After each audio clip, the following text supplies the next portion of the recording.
las metodologías participativas, nosotros en la red CIMAS la hemos aprendido tanto de algunas rupturas en las ciencias sociales que se producen más bien en los años 60-70, por ejemplo, la investigación acción participativa de Falsborda en América Latina, pero también el socioanálisis o el análisis institucional en el mayo del 68, que éramos jóvenes y que ahí nos impactó mucho esa crítica de las ciencias sociales, o las tradiciones de la filosofía de la praxis y de, en general, los análisis desde los movimientos sociales, ¿no?, que se venían haciendo. Y luego ya han venido más autores, ¿no?, que han venido a reforzar, digamos, este enfoque alternativo a las ciencias sociales clásicas, ¿no?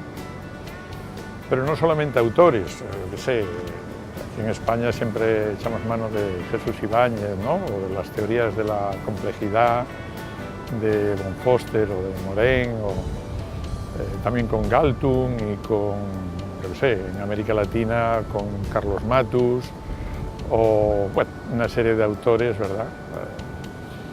Sino, además de los autores, también hemos trabajado mucho con los movimientos sociales. Realmente de quien más hemos aprendido es de los movimientos sociales, ¿no?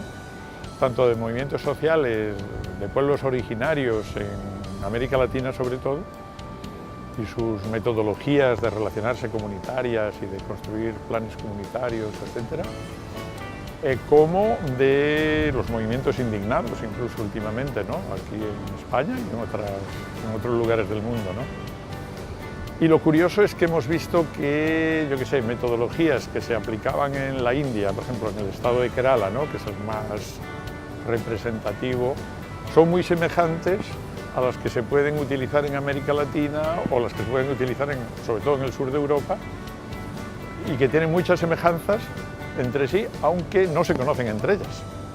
Entonces esto siempre nos dio una motivación de decir, algo tiene que haber de verdad en todos estos movimientos, y por eso hemos tratado de investigar a partir de autores y de movimientos y de experiencias de este tipo, ¿no?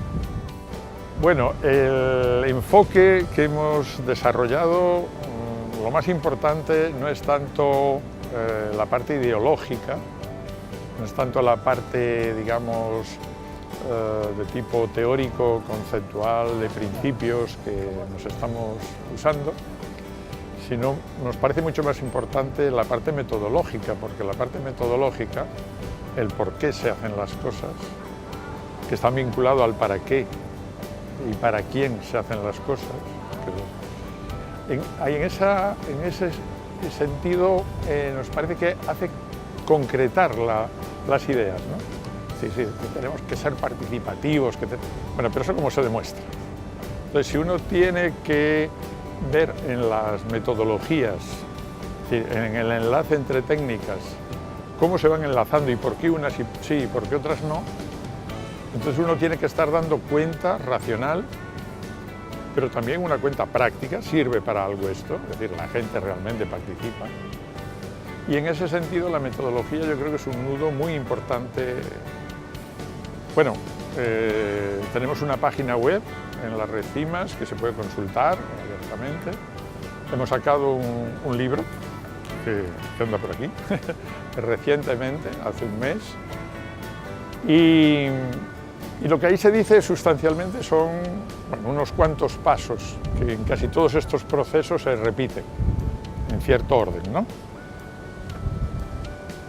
Y que a nosotros, la metodología que utilizamos más, la sociopraxis, nos diferencia de algunas otras metodologías participativas. Por ejemplo, empezar por una autorreflexión del equipo o del grupo que empieza. O sea, no ir a campo antes de hacer una pequeña reflexión de cuáles son los prejuicios que todos tenemos necesariamente antes de enfrentar un proceso. Eso tiene sus técnicas, etc. Un segundo paso que solemos dar cuando llegamos a campo, llegamos a un barrio, a una cooperativa, a una institución municipal, lo que sea, es hacer un mapeo, o sea, un sociograma de una serie de relaciones que hay y cómo se comportan esas relaciones en la vida cotidiana, ¿no?, en el día a día. ¿Para qué hacemos esto? Pues para sacar una muestra de cuáles son los nudos de referencia. Y esos nudos de referencia son los que entrevistamos, los que hacemos talleres con ellos, escuchamos, básicamente la fase de escucha. Y con esta escucha pasaríamos a un tercer o cuarto paso, que sería lo que hemos escuchado. Por supuesto que lo analizamos nosotros, ¿no? Y hacemos nuestras categorías, procurando no quedarnos en blanco-negro, sino que haya 3 o 4 posiciones, ¿no?, en cada categoría analizada. Y con eso hacemos talleres que nosotros llamamos de creatividad social, de devolución, dicen otros.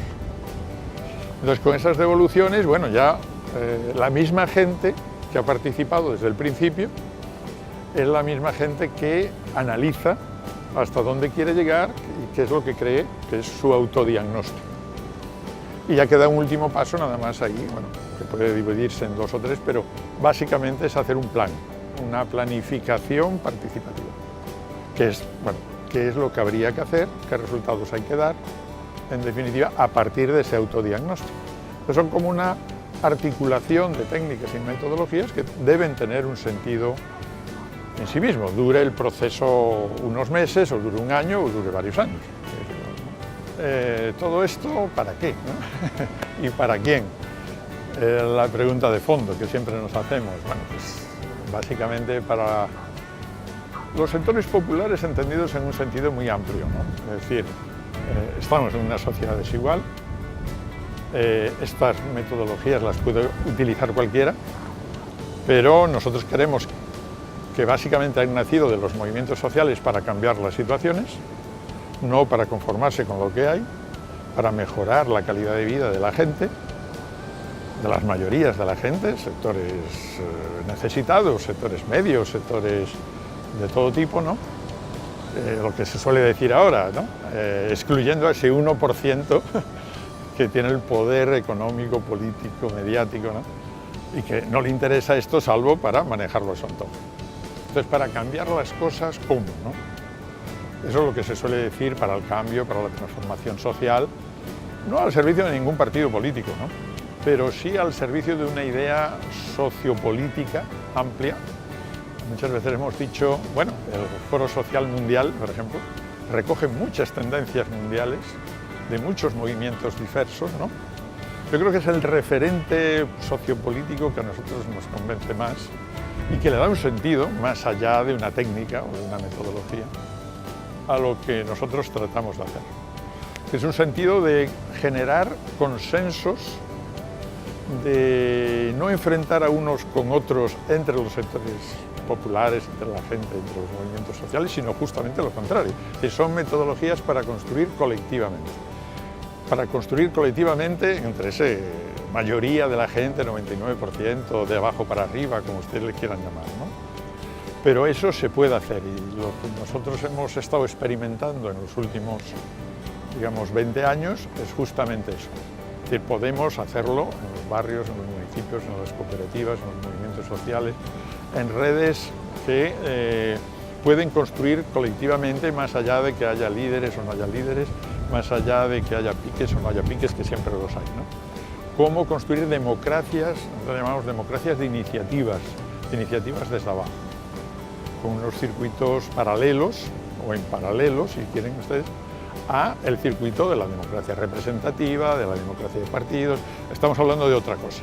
Estamos hablando de movimientos sociales, de grupos motores y de una construcción democrática participativa que tiene que ver, obviamente, con todo esto que hemos hablado, de una planificación participativa con un seguimiento de lo acordado y con una ejecución, una evaluación, etcétera, etcétera. Es un poco la dimensión que sí le queremos dar a esto, porque no se queden unas meras técnicas que pueda utilizar cualquiera. Hoy he utilizado esto y aquella otra, no, las utilizamos justo para una finalidad transformadora de cambio de la sociedad, de mejora de la vida cotidiana de los colectivos que participan y que son capaces con estas metodologías de ponerse de acuerdo y de hacer un frente común para mejorar sus vidas. Eso es un poco la idea.